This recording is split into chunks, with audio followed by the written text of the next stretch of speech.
There we go. So general information about Fox Valley Astronomical Society. It was formed in 1944 as a nonprofit organization. And our charter is to provide for the mutual enjoyment of astronomy, instill an awareness of astronomy in the community, and afford an educational forum for everyone. And I think we touched on a little bit of that tonight. The Fox Valley Astronomical Society, we're a member of the International Dark Sky Association and NASA's Night Sky Network. Membership information is $25 for a fiscal year for membership, and there's no difference between a family membership and an individual membership. You'll get an invite to the group's I.O., and in that you'll get the newsletter and the contact information for our dark sites and star parties, amongst a lot of other information that we'll talk about as the meeting goes on. You can see Karen Broughton, our treasurer, for information, but right now with the COVID, we're doing all of that through the club website. And then June is membership renewal month. Here's a screenshot of our current website, and there's a lot of information on that. So it's fvasil.org, and you can share that with any of your friends that you'd like to share that with. Our regular meeting dates are on the second Monday of each month. So today, March 8th. The next one is April 12th. And you can see the other dates here. These are also published in the newsletter. And what I'd like to do is just invite anyone who wants to give a presentation to pick one of these dates and give a presentation on what you'd like to do. If you need a suggestion, there's a survey that's located in the group's I.O. that has we've rated different subjects that people would like to talk about or like to have a presentation about. So that might be some suggestions there. The question came up, should the club have its own Zoom account? Because right now we're using Andy Week's account for that.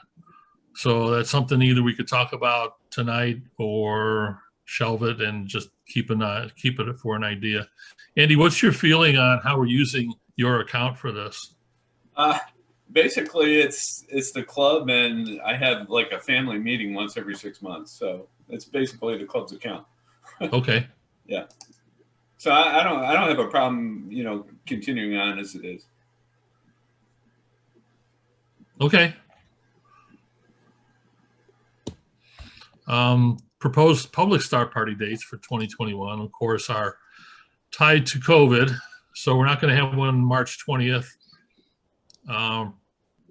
Probably not April or May, but we have June, July, August, September as tentative dates with Peck Farm Park. And I'll cover that in a separate slide. But again, we usually give a presentation and then observing afterwards. So again, if you want to give a presentation at the public star party, here are the dates, and just let me or Mark Christensen know if you'd like to give a presentation. I have a template that we use for the basic information, and then you can add on your own slides for the talk. Karen sent the treasurer's report. As of February 8th, we had a balance of $29,1885. We had receipts from 2 new members and an established member for a total of 100. Balance as of today was $3,018.85. And I just need a motion to accept the report. So moved. Second. Second. All in favor? Aye. And thanks again to Karen for the report. An open item that we've discussed before is PayPal account instead of for the checks coming in. So Mark, I'm not sure if you've contacted Karen at all or if there's any progress on the PayPal. No, there's basically no progress on that. Okay, we'll just keep it as an open item. Yeah, feel free to ding me in April. Okay. Minutes of the February meeting were published in the newsletter. I talked to Mark Pastor today just to let him know that there needed to be a few corrections in the newsletter and to just be a little bit careful on what we are trying to do. Hold on, let me find that. Here we go. All right.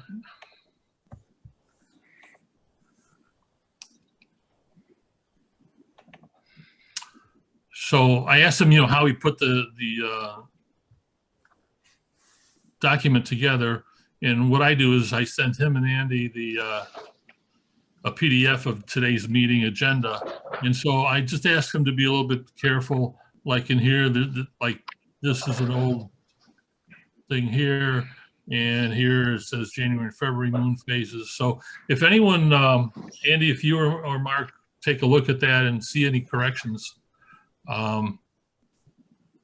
just take a look. It's no big deal, but I'd just like to be as accurate as we can. That's all. So Mark, forgive me, but the process currently is Mark Pastor sends you the his notes. Is that how it works? Or I sent him the PDF of the PowerPoint, and then he goes in and edits that for whatever notes he's taken.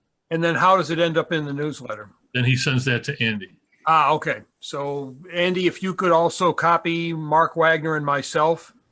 Okay, yeah. I mean, if he sent it in a format other than PDF, I would go ahead and try to fix things.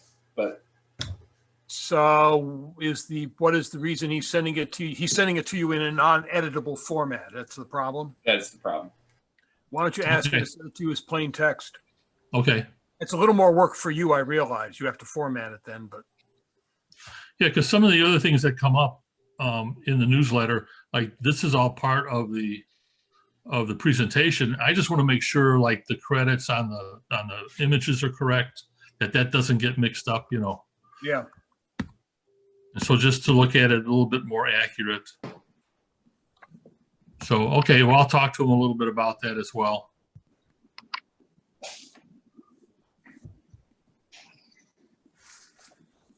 Am I back on the PowerPoint?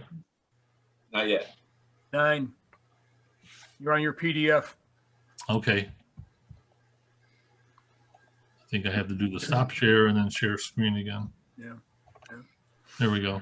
How's that? Very good. That's good. Yep. Okay.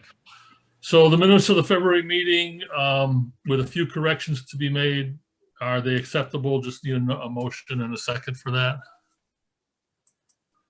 I moved. Okay. All in favor? Aye. Okay. And then I'll talk with Andy and Mark, and we'll get that a little bit cleaner procedure on that.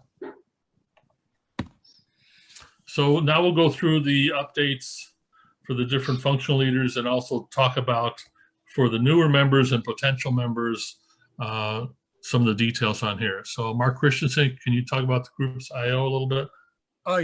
For those who aren't familiar with it, the Groups IO is basically taken over where Yahoo Groups ended, if you're familiar with what Yahoo Groups was.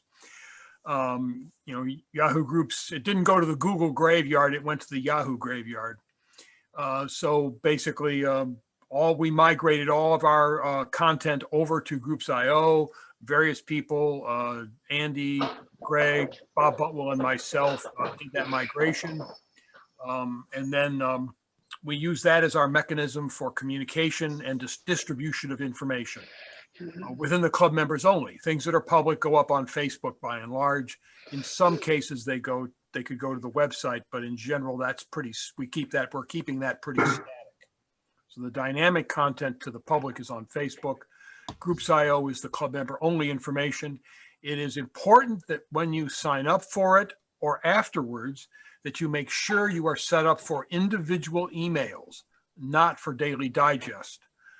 The reason to do daily digest would be if there were 25 emails a day. Well, there aren't. There's typically 1 or 2 at most. Some days go by and there's no Groups IO activity. So with a club of our size is fine. So you should sign up, when you do sign up for Groups IO as a member, you should sign up for individual emails. That way you will be notified on a timely basis of anything, like the weather changing for an observing session. And it's also how we distribute the newsletter. Andy does a great job of editing it, but those files are then uploaded to the Groups IO and the members can access them. It's also where we keep various historical information. For example, this month is Messier Marathon, so I'll be posting a list of Messier objects that can all be observed in one night, the entire Messier catalog, in the period from March 10th through March 16th. And I'll be uploading that list as an example. So. Okay, thanks, Mark. Yep. Andy, as the editor of the newsletter, would you like to make a couple comments?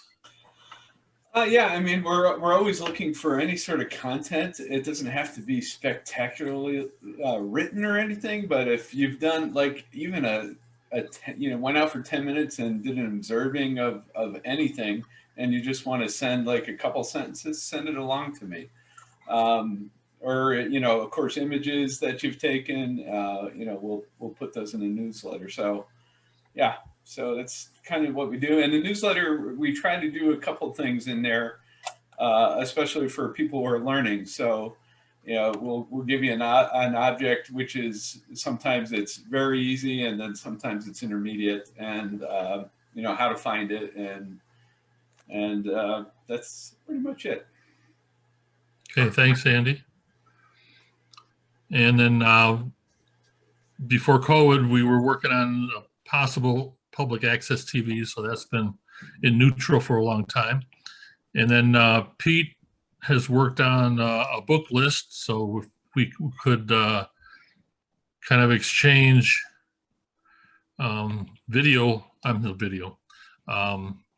physical books back and forth, but that's kind of been on hold with COVID as well. However, if you go into Groups.io, there's a book list. So if you look through there and you're interested, you can contact the person and maybe work something out.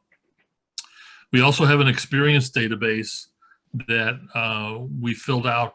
And if you're looking for information in particular for something either like a telescope or observing or imaging, go to that experience database and you'll be able to cross-reference someone who might be able to help you with that.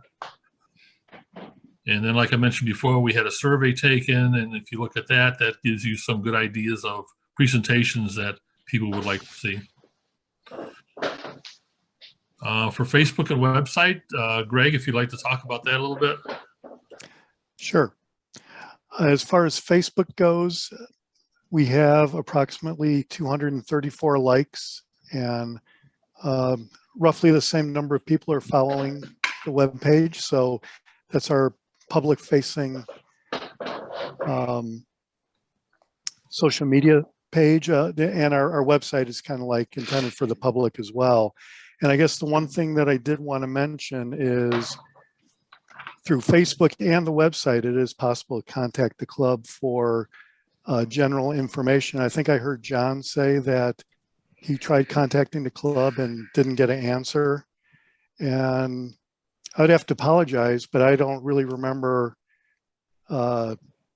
any requests like that. Maybe it was a really long time ago, but we are trying to work to better coordinate replying to inquiries from the website and Facebook as well, but mostly the website. So there really hasn't been any drastic changes with the website itself. Okay, thanks. For public outreach and Ask the Astronomer, I've got some slides coming after. So here we go. So public outreach, we were contacted by a representative from the Learning Door, which is a tutoring facility in St. Charles, I think. And I talked with Kate Jericho, and we tentatively set up for Thursday, April 22nd, early evening, 7:30 p.m. or so. And I'll get with her, and Mark Christensen and I will coordinate also what the setup might be that day. It's kindergarten through 5th grade, I think, so maybe 20 to 30 kids and adults. So I hope to have the Revolution Imager and the projector all set up for that, at least for that.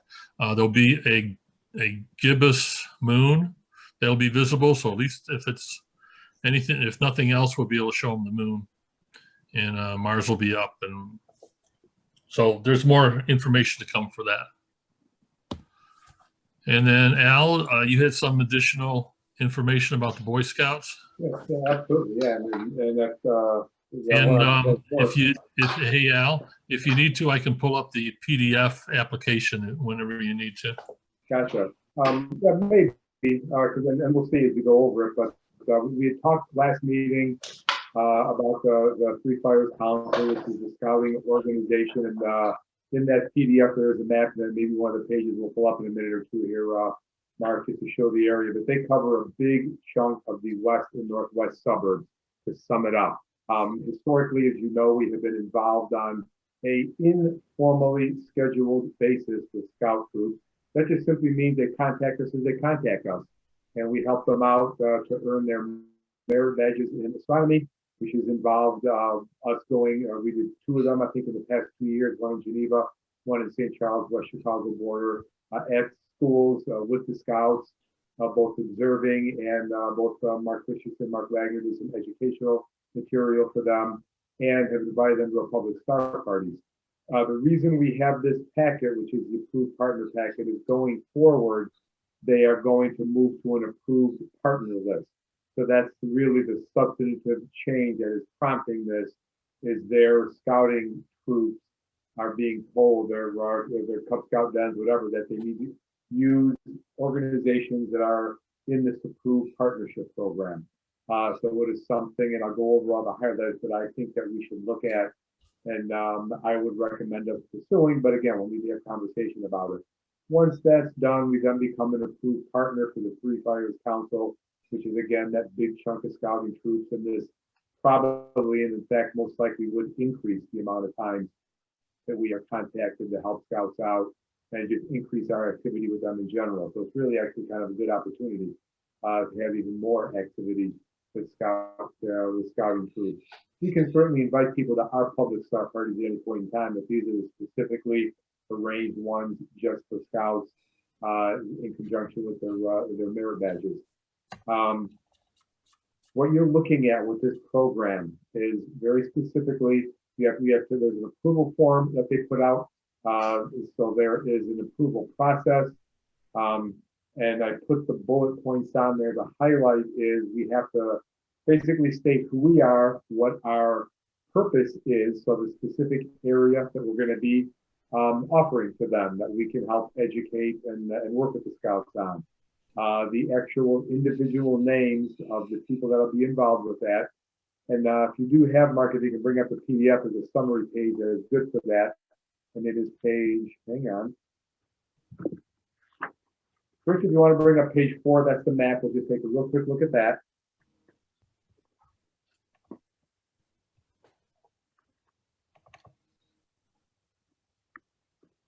No, that's not it. Sorry.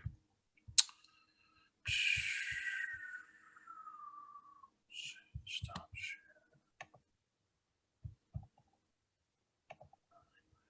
Here it is. Okay. Yeah, so again, first page explains what they're doing. The one after this, which we already talked about, they're moving all community organizations to this approved partner program. Next page goes over some of the bullet points that I talked about, which is the page after this. There it is right there. So you can see that, and this is kind of hard to read, but you're east end of DuPage County, all the way over there, Lombard Villa Park area, all the way west to almost Route 39. So the DuPage County, Kane County, you're a little bit past Will, DeKalb County, getting up there into Winnebago County, big chunk of the map, all scouting troops and dens involved in that geographic area. You would be an approved partner and be able to assist with. Okay, if you want to go to the next page, where it talks about the program requirements, and this is what I'm looking at right here. And again, that's kind of hard to read. Anyone that's involved with this, just so you know, if you choose to do this, you become basically a merit badge counselor. So you would need to do an online hour of training, which is youth protection training, and then information about being a merit badge counselor. So we would have to submit that application. There you go. Thank you. You see the merit badge counselors have to be registered with Boy Scouts of America. It's renewed every 2 years. You do youth protection training, valid for 2 years, and then do the merit badge counselor training course. I'm not familiar with any of this material. This literally just came in today. So again, we don't necessarily have to make a decision about it today. Just wanted to review everything so you all know what we're looking at and considering. They talk about fees and charges. Some other groups get involved with that. I don't anticipate that we would be proposing any sorts of fees or charges for the services that we're providing them. So I do not think that is going to pertain to us. And that's not fees they charge us, by the way. That's fees that we might charge. And then Cub Scout programming, provide opportunities to complete their requirements. That's really what this is all about. They talk about some of the more common things, hiking tours, that really doesn't pertain to us. So when you come down to there, this next page is basically for us to help sponsor them, but that's not something we're interested in. This is the actual application. Yeah, right there. That's the one we're looking at. So you can see our name, our contact information. We would need to disclose all names of individuals that would be involved with this, and all individuals would need to do that online, approximately an hour of training. You see program, the program, cost not have, detailed description.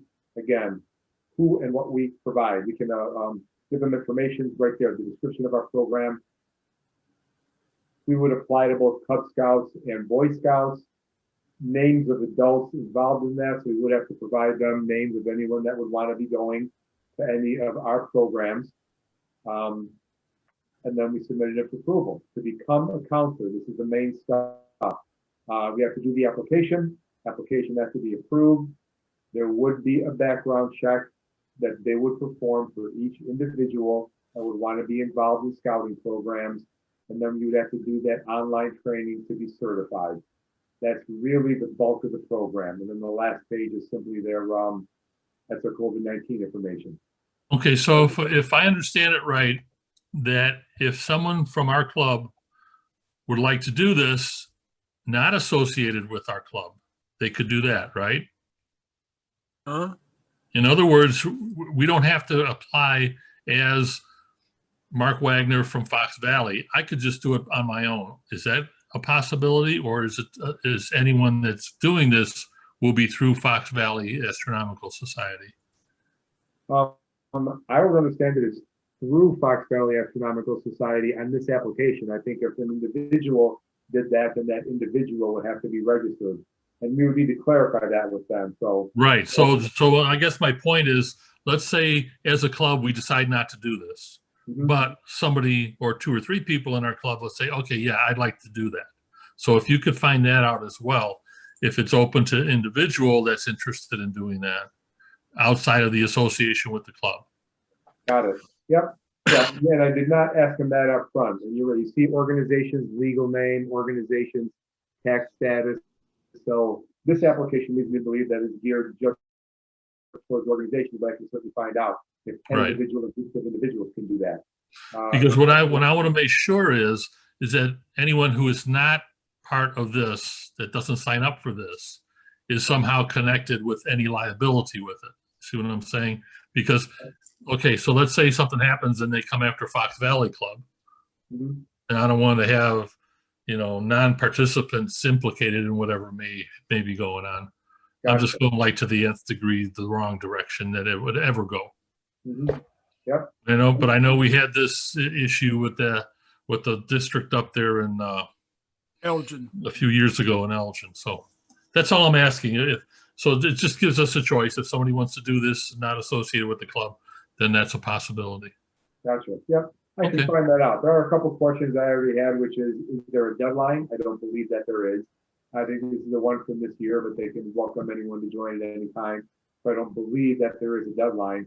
And then the other question I had, which is everyone, I just wanted to clarify that if we did decide to pursue this, does that mean each and every individual has to go through the process? Or do we have this group of counselors, but then if 3 or 4 of our other members decide to come along with a telescope to any particular one event, are they welcome to do that as long as those 3 or 4 approved people are there? That's another question I have for them. I would bet the answer to that is no. Yeah, I would bet. Yep. Since they want background checks, which fortunately they're willing to do, since the word background checks occurs, if somebody just shows up and they're not on the list, they shouldn't be there. Yep. Right. No, absolutely. Yeah, no, that's what I understand. When you read more into this, they have a couple of the sample rules. And so you can tell they're just tightening down on that stuff in general. For example, when parents are not there always has to be 2 or more of these merit counselors, in attendance. You can't have just one person with the group if there aren't parents there. So there are some guidelines, Mark, to get into do with liability and control and that sort of thing. Can I ask one more? That's just the world we live in now. Okay, I'll ask them one more question too. What about reciprocal? If they want to come to one of our public star parties or come to Peck Farm for a merit badge presentation type thing, because we've done those in the past, then nobody has to do anything. So find out if that's open. Yep, got it. Yeah, I will ask that question. I'm anticipating the answer to that is no. Kind of for the same reason that would be a way to, I guess, circumvent the thing, is to say, well, we'll just go to that club or organization meeting rather than coming to ours. So yeah, and then we could, what I was thinking too, for a public star party, we could say, okay, observing until 11 o'clock, so it's clear that it's not an overnight camping trip type thing. Mm-hmm. Yeah. That everyone goes home at 11 o'clock, So yeah, and I'll find that out, because what that's getting to is that's not exclusive to the Cub Scouts or the Boy Scouts. That's open to the public in general. So right. They come to participate in ours. So those are all questions that I have, and I'll contact my contact tomorrow and ask him that. But again, that's just to understand that going forward, unfortunately, this is the new way that it has to be done with right. with Scouts, and that's just what it is. So right. I'll find those out. Any other questions that you guys would have? Anything else you want me to find out from the program director? Mr. President, I recommend that you put this on the agenda for the next board meeting. This is way too detailed to be having a general club meeting. I agree. All right, thank you. Thanks. All right, Al, thanks a lot for the discovery and whatever else you've done, and then we'll go from here. Thanks a lot. Absolutely. And then there's nothing new on the Wabansie Planetarium. No, and you know what? I'll contact her this week, because I meant to do that before this meeting. It didn't, to see what's happening as the schools start to move more towards the opening. So okay. I'll get on that as well. Yeah, and I think on this one, we just proceed with caution with COVID, give everything like a month or two space, and then we can jump in on doing something. Yep, absolutely. Okay, this is some inquiries into Fox Valley. This Keith Kilroy contact was via email. And then Cindy, you contacted through the website, and Mark Christensen replied to both of those. Cindy, would you like to make any further comments from your experience with this? And then I'll let Mark follow up on a little bit. I think we pretty much covered before we all started the meeting what happened. I ordered a ETX 125 through the mail, and it was damaged in shipping. It was used. There is no warranty, of course. And Mark has been kind enough to suggest that he can take a look at it. We think it just needs collimation, but without going inside to find out what's really wrong with it, there's no way to know for sure. And I am grateful. Okay. What else do you need to know? I found your website through Adler Planetarium has a list of all the area astronomical associations on their website, and a direct link to your website. So that's very good. Oh, thank you. Sure, yeah, we have a couple contacts down there that we know. So that's nice to know that. Yeah, it worked. Do you have any and then questions? Mark and Greg and I talked about having a little bit smoother communications internally with these requests that come in, as Cindy, yours arrived as spam and wasn't picked up right away. Mm-hmm. And then the same thing with John. We'll just make sure that this gets a little bit smoother with this. And even if we can't help, we'll just reply, we don't have the expertise or whatever it might be, but we will be sure to do our best to reply. And then this is a follow-up from last month for Peck Farm events. Christine Scheel contacted Mark Christensen. They were working on their summer brochure, and given COVID and everything like that, we set up 4 tentative dates for summer stargazing parties, which coincide with our public star party days. So we worked that out pretty much with them. So Mark, is this basically officially transmitted to Christine? Oh yeah, that was done Okay. right after you and I coordinated. There was one addition. They're having a moon watch, and I coordinated the date with her so they could actually see the moon. Right. They're having a moon watch. I think it's June 17th. I'll have to forward that to you so we can put it on the calendar. Okay. And that'll be a Thursday because the 19th is a Saturday. Okay. That's a small program they have for, for little, very young children, where Okay. they use Oreo cookies and eat part of them to make the faces of the moon, and then they go out and look at the moon. Yeah. And Andy, what I'll do is I will make a separate article about these dates, and then we can put that in the newsletter instead of just a listing of the dates at the end. Okay, yeah, sounds good. Let me ask you Okay. something. Hello, this is Keith Kilroy. And we kind of, I don't know if I missed it, but we kind of skipped over our question. Originally, we were talking about a Meade and telescope that we weren't able to get up and running again. Sure. And we gave up on the Meade. And now we have we passed it on to one of the other children. But now we have a Celestron Nexstar 6 SE. And we're just looking for assistance on that. And just seeing if there's anybody within your club or anybody you know can assist us with getting that set up properly. And just, we're just learning how to use this. So, there's anybody out there. I have a 8 SE and a few other members have a 6 SE. So I think there would be no problem with helping you out. So how do we get that help? Do we just how do we contact them? I will send you my email in the chat here. Okay, thank you. No problem. Terrific. You should have it already, Greg, because I copied you on the on parts of the dialogue with Keith as well as with Cindy. But go ahead and send it. Thank you. Okay, we had an Ask the Astronomer event March 3rd. That was our third one. Greg was the host, and Bob Butwell and I were also on the call. And we had one guest, Doug Seibon, and he is also a ham radio operator. So I'm not sure if any of you guys that do ham radio know of him.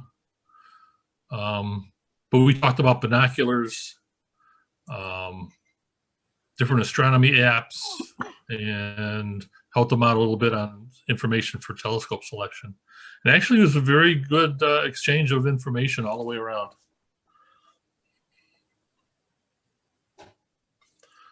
So Keith and Eileen, if you watch for our Facebook and announcement, we usually have this like the Wednesday before the regular meeting. And it's just an open forum. You can ask any questions you want. And it lasts about 45 minutes. And if we go over, we renew the Zoom meeting. So, and that's true for any of our members or any of our new members or potential members. Just keep an eye out for that. We don't have any business stuff like we do in this meeting, but it's basically just open forum, whatever you want to talk about. Great, thank you. Our next regular meeting is Monday, April 12th. Anyone who wants to give a presentation, please let us know.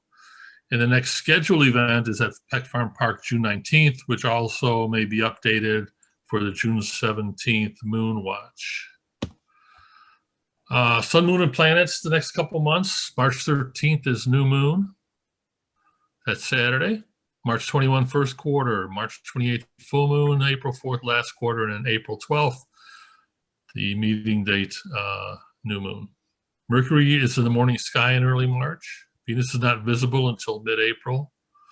Jupiter, Saturn, and Mercury are visible 30 minutes before sunrise on March 9th through 10th in the east-southeast, along with a crescent moon. So hopefully it's clear enough. So get up before the time change and try to see these the conjunction. Mars is in Taurus near M45. It's a beautiful binocular view. Neptune is not visible. Uranus is very low in the western sky, so you'll need a good horizon for that. Vernal equinox is March 20th at 4:37 a.m. Central Daylight Time. And daylight savings time is this weekend. Here's something I saw in the Sky and Telescope, which is very interesting. Mutual events with Jupiter's moons. And this is a direct quote from Sky and Telescope articles. Every 6 years, the orbital plane of Jupiter's 4 Galilean moons is edge on with the sun and the Earth, and we enter mutual event season. These occultations and eclipses events produce brightness changes great enough to be detected in amateur telescopes. My question is any of this, these events in the RCAS book for 2021? I don't have a copy of that, so I'm not sure if those events are listed. And here are some selected events from the magazine. And I'll try to get this into the newsletter as well, but there's the different times here and what happens. And then also there's a website, is.gd/mutual events that lists a more complete list. But these are selected based on the magnitude change. And then I think if you go to a couple apps, you might actually see this also on the like the Gas Giants app. You might see some of these events. So this would be cool to look at this through the Revolution Imager or the Mellencam too. Okay, now we got some images. First one is by Mark Christensen. And by the way, the M81, M82 wins the award for the most photographed objects this month.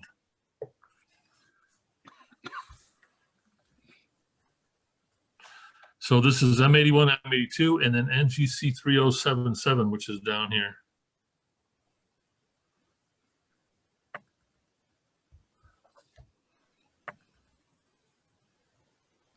Yeah, for anybody who knows it, if you were to compare this to the Andromeda Galaxy, which is in the fall, it would fill this frame completely.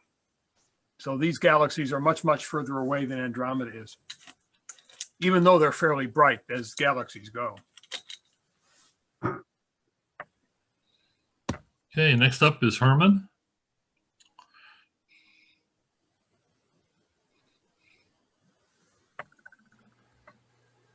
Herman's looking down at something. He's not listening.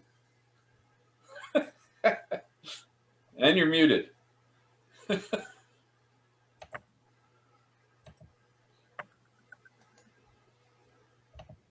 I asked him to unmute. That's what I have to do. There we go. There it is. Yeah, I'm using a Celestron out in New Mexico. Oh, nice. Cloudy skies. And so I did 4 shots of the rosette, 2 minutes each. Stacked them. This is minimal processing. I didn't go into the calibrated images at all and do any hard processing with it. So I intend to do that in the future. This is just simply levels, and that's about it. Yeah, well, it's amazing for just that. Very nice. Yeah. Could you talk about the Roe Ackerman Schmidt astrograph telescope? Well, it's about an f2.3, 11-inch, and it's sitting on a I can't remember the name of the mount, but it's basically the camera sits in the front of the telescope where your secondary normally sits, and that's all it can do is take astrographs. It's a very fast machine, obviously 2 minutes. Most of the, if I remembered to put some M42 in here, those are 1 minute exposures. Very wide field. So if you were going after some of the other images, they would be some of the galaxies would be extremely tiny on there. Of course, you could expand the image up, but I think it's a very 400. wide field. It's a single use type thing as far as astrophotography, and I personally wouldn't want to invest the money in it, but I can certainly use somebody else's telescope. I think it's a 400 millimeter, right? Yeah, Focal length. No, that f2.3, 11 inches. 2.3.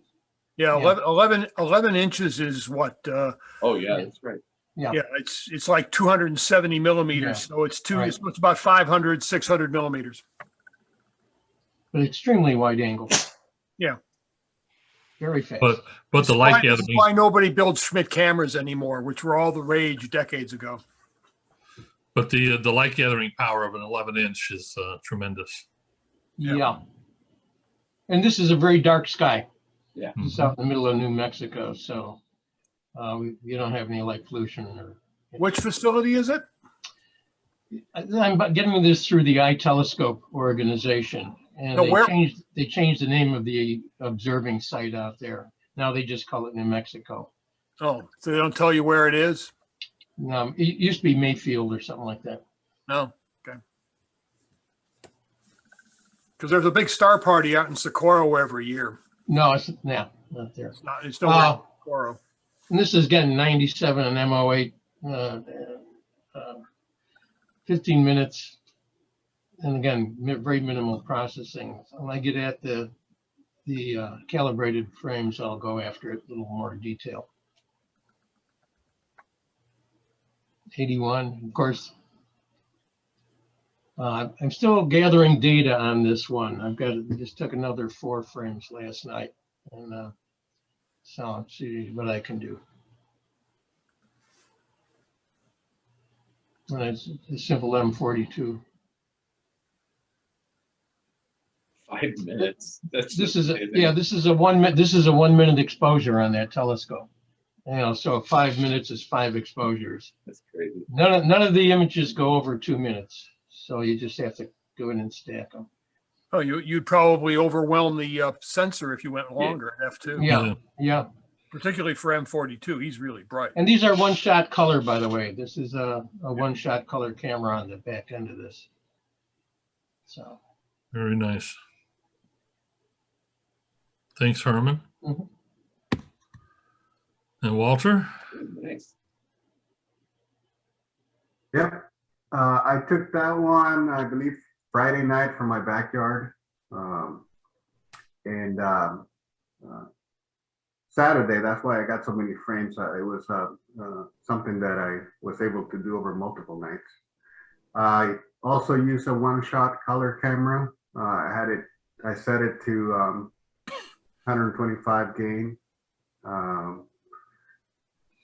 2 minute exposures, and I just turned them on and let it run all night until I woke up in the morning and turned it off. So able to get a lot of shots. So Very I'm nice. happy with the way it came out. For sure. Good shot. Good shot. Yeah, that's actually a pretty small object. Yeah. What kind of telescope? These I shot these with my Astrotech 130. So he's going to go into that in his presentation, I'm sure. Yeah. I'm sorry. Same deal with this one. I believe March 4th.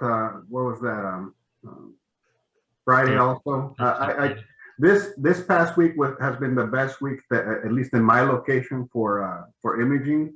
We had several nights in a row of just clear, calm skies, and I was able to get out multiple times. So I got that image, the previous one, and I was able also to get one of the Rosette Nebula as well. So very happy for the last few days. Very nice. And then the next few are by Andy, and here's his equipment. Yeah, I mean, it's the standard equipment that I've been using for the last year. Yeah, so this was the jellyfish, and there's some dark nebula in there too.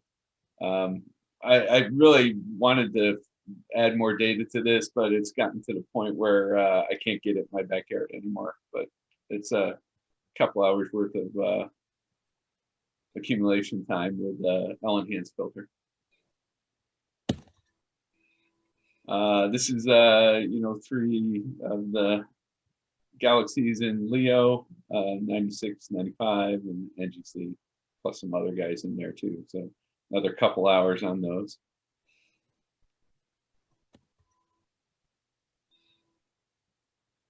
Yeah, so this is my first time I've ever done M109.